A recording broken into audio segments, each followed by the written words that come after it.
ఇదొక దురదృష్టకరమైన భారతీయ సమాజంలో ఈనాటి కూడా ఇట్లాంటి ఘటనలు జరగడం అమానుషత్వం. మొత్తం దేశవ్యాప్తం ఈ ప్రాంతంలో మహేంద్రనాథ్ గారి ఆధ్వర్యం జరిగిన ఉద్యమం కులాలకు మతాలకు అతీతంగా ఉన్న గొప్ప నేల నాగరికమైన ప్రాంతం. అలాంటి ప్రాంతంలో ఒక రజకులను ఇట్లా జరగటం, మీరు తర్వాత ఒక పాప చనిపోవడం అనేది కన్నీటిమయం కావాల్సిన ఘటన ఇది. అన్న హరి గౌరవనీయమైన మాజీ ఎమ్మెల్సీ అన్న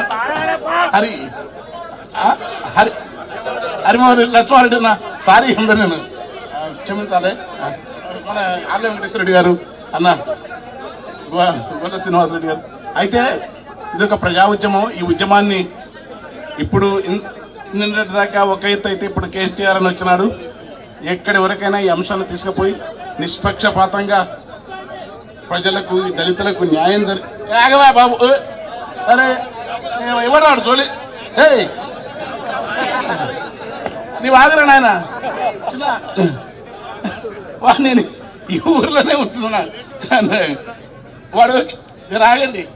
ఇలాంటి ఒకనాడు ఈ ఉద్యమాలకన్నిట వేలాది మందిని కదిలించి ఈ ప్రాంతంలో నేను పనిచేసినాను. సాహిత్య సంస్కృతి రంగం ప్రధానంగాని ఇక్కడనే మనము ఛాయ తాగితే గ్లాసులు మైలబడి పోతాయంట, మనము మొక్కితే దేవుడు మహిమ పోతాయంట, మనము గుళ్ళె కడుగు పెడితే గుడినే వెలివేస్తారంట.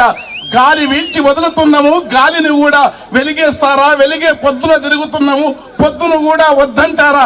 గాలికి గంగకు అంటని అంటూ మేము అంటుకుంటే మరి ఎట్లా ఉంటుందని కొట్టిన దెబ్బ ఇక్కడ నుంచి ఈ పాట పుట్టింది. ప్రపంచవ్యాప్తంగా మేము తల వంచితే గర్వం అంట, తల వంచితే వినయం అంట, తల ఎత్తితే గర్వం అంట, తెల్ల బట్ట గడితే నేరం, తెలివే మన పాలిడ శాపం అని రకరకాల ఉద్యమాలకు నేపథ్యమైన ఈ ప్రాంతం నుంచి అన్నగారి సెలవుతోనే నేను ప్రజా ఉద్యమాల కవిత్వం నుంచి వచ్చిన కేటీఆర్ అన్న సెలవుతోనే ఇక్కడ పెద్దలందరూ సినిమా వీళ్ళందరూ సెలవుతోనే ఎమ్మెల్సీ వచ్చినని మీ ప్రాంతపు మనిషిని. ఈ ఊర్లో నా ఇల్లు ఉంది, ప్లాట్ ఉంది. అయితే నేను చాలా కాలంగా రాలిన ఆరోగ్యం ఎక్కువ సహకరించిన కాళ్ళ నొప్పులతో ఇక్కడ జరుగుతున్న ఈ ఉద్యమాన్ని ఇప్పుడు టైం పోవాలని మీరు ప్రశాంతంగా ఉండని కేటీఆర్ అని మాట్లాడతారు. వెంటనే నిందితులను అరెస్ట్ చేయండి. ధర్మం కాదది. ప్రభుత్వాలు ఉంటాయి పోతాయి, ప్రభుత్వాలు స్థిరం కాదు.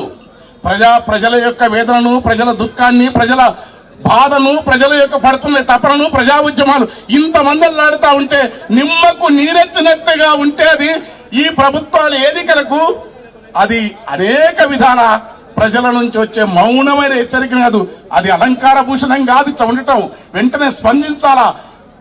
నిజమైన నేరస్తులు ఎవరు అరెస్ట్ చేయాలా. వెంటనే ఆ పాపకు కావలసిన మంచి అది ఎంత దారుణం జరిగిందో ఈ దారుణాలన్నీ జరగకూడదు. దేశవ్యాప్తంగా ఇలాంటి దారుణాలకు అనేక రూపాలను అనేక పద్ధతుల్లో పాదు జరుగుతూ ఉంది. అటు తెలుగు రాష్ట్రాల్లో ఉన్నాయి, మిగతా ప్రాంతాల్లో కానీ వీటన్నిటి వేదిక నుంచి ఇక్కడి నుంచి మొదలు కావాలా.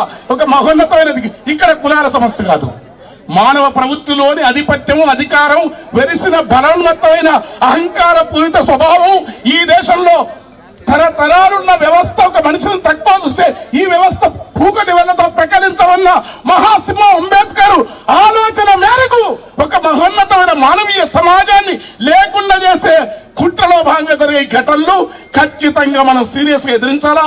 దానికోసం పోరాడుతున్న వీళ్ళు అన్నయ్య పెద్ద ఆయన వచ్చినారు, ఇంకా ఆయన మాట్లాడలేక నేను ఇంకా మాట్లాడను. జై భీమ్, జై తెలంగాణ. Thank you.